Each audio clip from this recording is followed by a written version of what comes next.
Okay, I'm going to apply the first derivative test to number 32. All right, so first off, I'm going to have an undefined value because there's a value that will make the denominator equal to 0. So if I set the denominator equal to 0, I get 0. So that's the first number I have to pay attention to. All right, now I'm taking the first derivative. So I am going to pull that x squared up. I'm just going to make it an x to the negative 2. I'm going to take the derivative of the first, which is 1. Take the derivative of the second, which is negative 2x to the negative third. All right, derivative of first times second is 1 times x squared, or negative x squared, plus the derivative of the second times the first. Okay, so now I'm going to put these back into the denominator. So the x squared is going to go back down. And on this quantity, only the x to the negative 3 is going to move. Everything else is going to stay because that's the only one with the negative exponent. All right. So I have an x squared here, and x to the third here. So I need a common denominator, which means I'm going to tack on another x onto the first function. So the top of my function is going to be x plus negative 2x minus 6. So the top of the function is negative x minus 6 over the common denominator, which is x to the third. That's my first derivative. All right, so I'm going to take my first derivative and I'm going to set it equal to 0.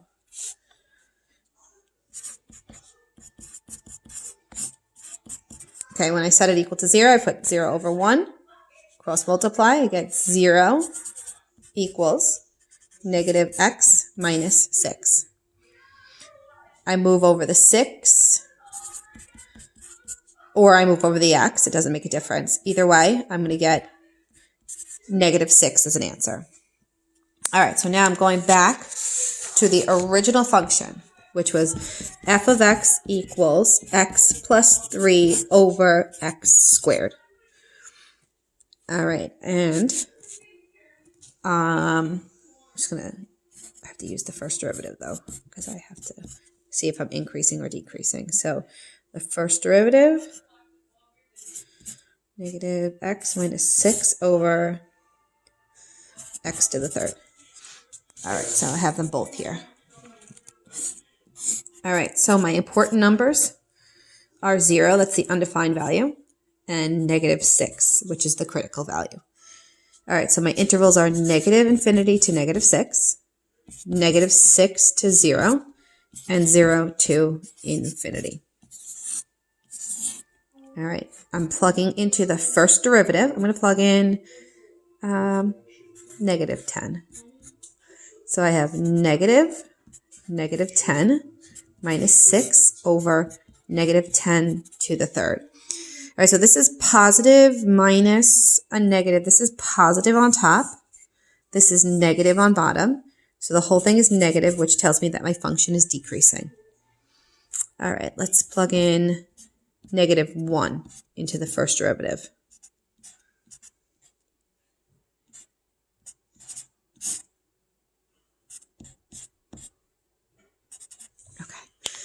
So this is positive 1 minus 6. So that's a negative number on the top divided by a negative number, which tells me that my function is increasing. All right, and then lastly, we'll put in 1. I plug in 1. I get a negative over a positive, which is negative, which tells me I'm decreasing. All right, so first off, 0 is your undefined value. So you're not going to have a relative minimum or maximum there, even if you're changing directions from increasing to decreasing, because that's going to be an asymptote. Here I'm going from decreasing to increasing, so here is my relative minimum.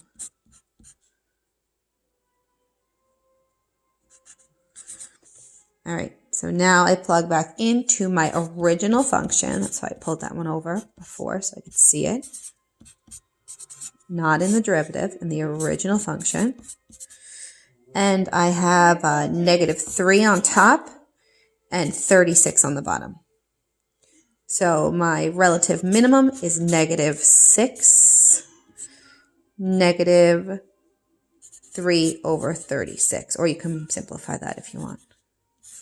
But we don't really usually do that because we don't have a calculator. That's our relative min.